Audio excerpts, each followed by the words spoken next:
Today's thought is taken on the battle strategies of Abraham, Isaac, and Jacob. But we'll do this in two parts. Part 1, we'll talk about Abraham and Isaac, and part 2, we'll talk about Jacob. So let's move on with Abraham first. So the setting here, there was a king named King Kedorlaomer, and he's supposed to be very powerful, very mighty. And it seems every other kingdoms had to pay their tribute to him. 5 kings rose to battle against him, but King Kedorlaomer joined forces with 3 other kings and won the battle. King Kedorlaomer and group won the battle and took all the possession of Sodom and Gomorrah, including Lot and his family and all that Lot owned. What did Abraham do on hearing this news? We know the story of how Abraham had interceded for Lot unto the Lord Almighty by saying this famous sentence, Lord, if there were 50 people, if there were 40, if there were 30, if there were 20, if there were 10. But this story comes prior to this particular happenstance. Now, what are the characteristics of Abraham? He had the courage that came from God alone.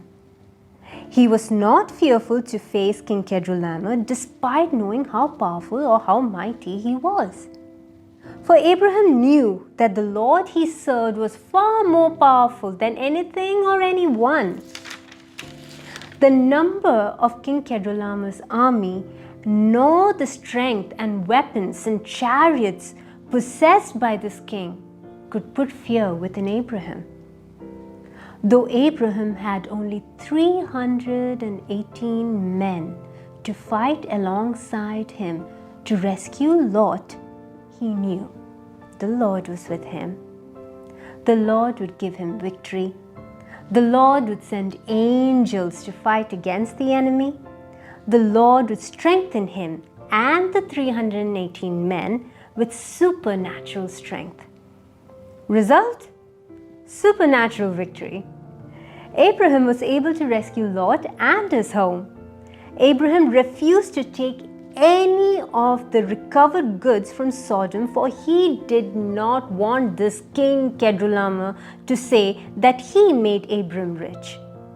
Abram flat out refused this king and gave God all the glory for the victory. Abraham wanted the ungodly king to say, God has made Abraham rich. Lessons to be learned. Do not fear the size or the strength of your enemy's army, for when the Lord is with you, who can dare be against you, my friend? And do not covet the plunder of your enemies. Do not covet the treasures of the ungodly. So now let's move on to Isaac. Ready? So, the setting. A child born to Abram and Sarah in their old age. He was extremely loved, doted upon by both of them. He grew up hearing how the Lord had spoken to his parents and regarding his birth, and because of which he too grew up loving the Lord Almighty with all his heart, soul, body, and mind. He grew up with obedience unto the Lord Almighty and to his parents. What happened in the setting? The Lord saw from heaven Abraham's love for Isaac and wanted to test Abraham's heart. He asked him to take Isaac, his son, whom he loved and adored, to be sacrificed on the land of Moriah. While Abraham agreed in obedience to God, Isaac was unaware of what was awaiting him the very next day. Characteristics of Isaac as a child. He loved God as much as Abraham his father did. For he was no stranger of what it meant we have to go up to offer up a sacrifice or an offering to the Lord. He loved his parents, for there is no account of him ever having shown any kind of rebellion to them.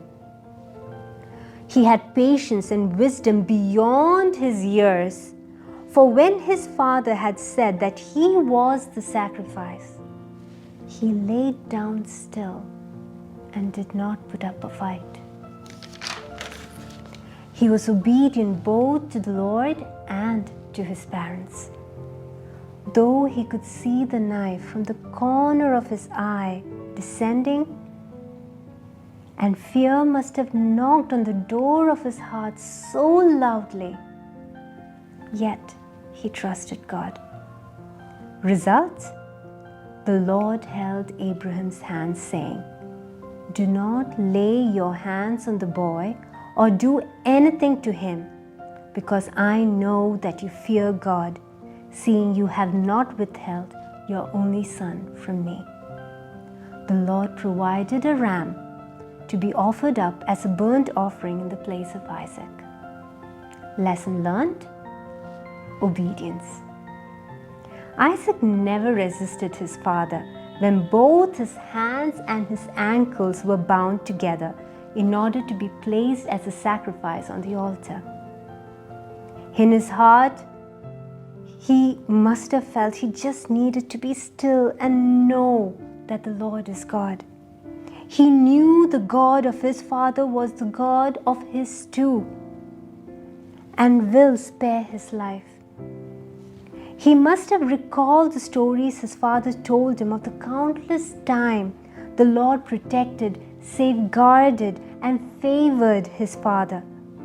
He knew he just needed to trust the Lord and to not be frightened, not to be fretting, for the Lord of his father was his father and his Lord too.